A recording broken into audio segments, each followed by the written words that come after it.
Hello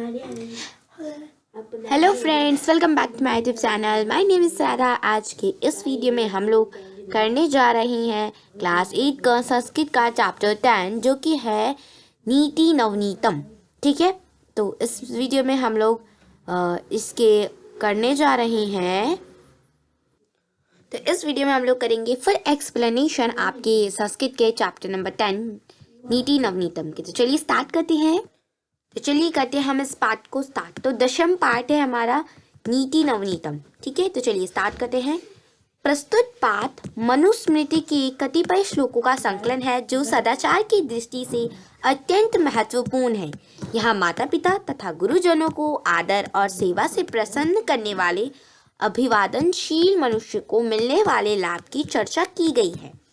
इसके अतिरिक्त सुख दुख में समान रहना, अंतरात्मा को आनंदित करने वाले कार्य करना तथा इसके विपरीत कार्य को त्यागना, सम्यक विचारोपरांत तथा सत्य मार्ग का अनुसरण करते हुए कार्य करना आदि शिष्टाचारों का उल्लेख भी किया गया है। कि जो आपका पाठ है ये मनुस्मृति के श्लोकों का संकलन है। ठीक है, जो कि अगर हम सदाचार के दृष्टि से देखें तो ये बहुत ज़्यादा महत्वपूर्ण है। यहाँ पर हमें बताया गया कि किस तरीके से हम अपने माता पिता और गुरुजनों को उनकी आदर करके, उनका सेवा करके उनको खुश कर सकते हैं और अभिवादनशील मनुष्य को मिलने वाले जो लाभ होते हैं वो भी यहाँ बताए गए हैं। इसके अलावा हमें कैसे सुख और दुख में रहना है, सुख दुख में हमें सामान रहना है। अगर हमें सुख मिला है तो उसमें भी हमें खुश रहना है, दुख मिला है तो भी हमें खुश रहना है। और हमें ऐसे कामों को करना चाहिए जो कि हमारी अंतरात्मा को प्रसन्न रखे। और इसके विपरीत जो हमारे ऐसे काम जिनसे हमारा मन खुश नहीं है, हम संतुष्ट नहीं है, उन कार्यों को हमें त्याग देना चाहिए। ठीक है, और यहाँ पर सत्य मार्ग का अनुसरण करते हुए भी बहुत सारे शिष्टाचार है जिनका उल्लेख किया गया है। तो चलिए एक एक करके स्टार्ट करते हैं। तो चलिए मैं कोशिश करूंगी कि पूरा पाठ आपको इस वीडियो में समझाऊं, सिखाऊं।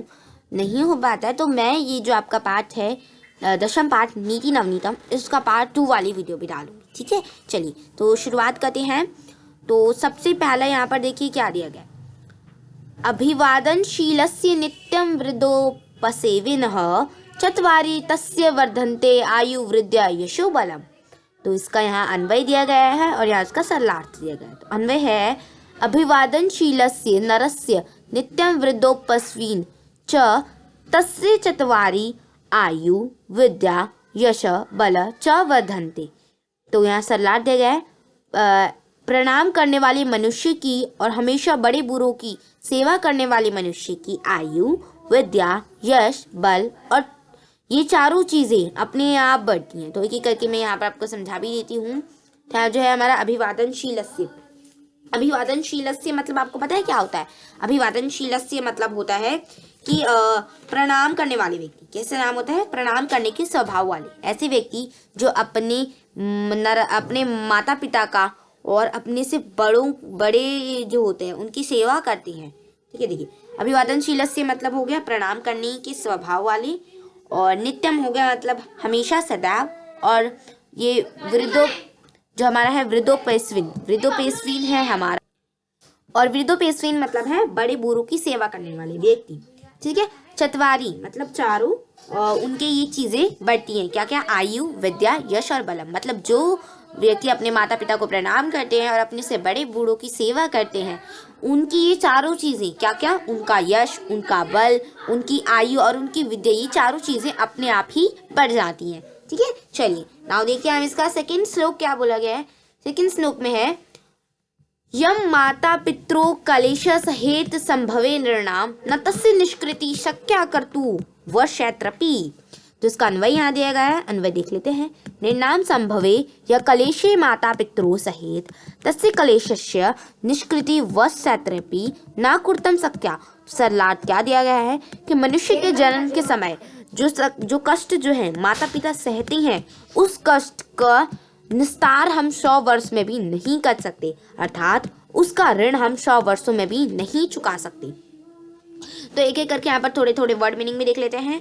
तो देखिए यहाँ पर क्या है, पहला माता पितृ मतलब माता पिता, कलेशम मतलब जो कष्ट को सहते हैं, संभवे मतलब पैदा होना, और निर्नाम मतलब मनुष्य। तो मनुष्य जब पैदा होते हैं तो जो कलेश माता पिता सहते हैं, न तस्य निष्कृति, उसका निष्कृति मतलब है कि बदला, उसका बदला शक्य मतलब जा सकता, और कर्तु मतलब किया, और वह क्षत्रपी है 100 वर्ष में भी। तो जो जब मनुष्य पैदा होते हैं उस समय जो पीड़ा, जो कष्ट माता पिता सहते हैं, वो हम लोग कितने 100 वर्ष में भी उसका बदला नहीं कर सकते, उसका ऋण नहीं चुका सकते हैं।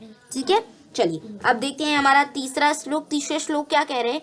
तीसरा श्लोक कह रहा है तयो नृत्यम प्रियम कुर्दाचारस्य च सर्वदा तेष्वेव त्रिषु तस्तेषु तपः सर्व समाप्यते।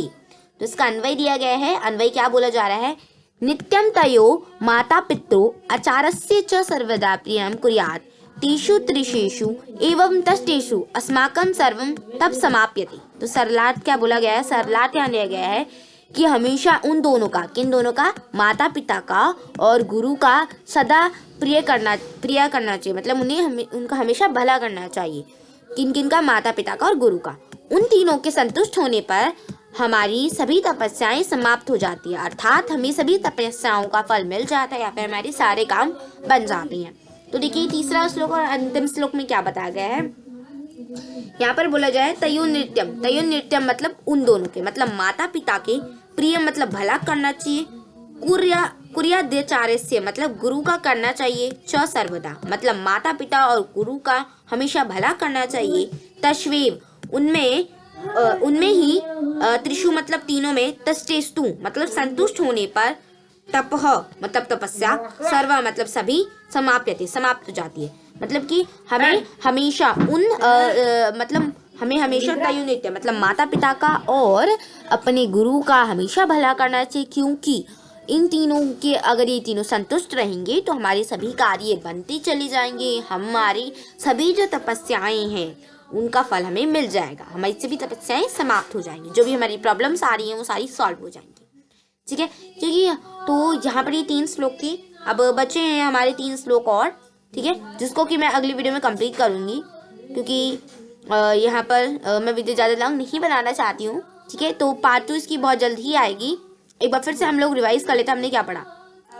पहले श्लोक में हमने पढ़ा था कि हमें अपने माता पिता का, अगर हम उनको प्रणाम करते हैं प्रतिदिन और बड़े बूढ़ों की सेवा करते हैं तो हमारी 4 चीज़ें अपने आप बढ़ जाती हैं। क्या क्या? आयु, विद्या, यश और बल, ये चारों चीज़ें अपने आप बढ़ जाती हैं, तो आपको भी ये करनी चाहिए। ठीक है, दूसरे श्लोक में हमने पढ़ा था कि जब मनुष्य पैदा होते हैं उस समय जो कष्ट माता पिता सहते हैं उस कष्ट का बदला, उसका ऋण, ठीक है, हम 100 वर्ष में भी नहीं चुका सकते। और तीसरे में हमने पढ़ा था कि हमें हमेशा अपने माता पिता और अपने गुरु का भला करना चाहिए, क्योंकि अगर ये तीनों संतुष्ट होंगे तो हमारी सभी तपस्याएं समाप्त हो जाएंगी, अर्थात हमें सभी तपस्याओं का फल मिल जाएगा। ठीक है, तो चलिए ये था इसका एक्सप्लेनेशन पार्ट 1 की वीडियो।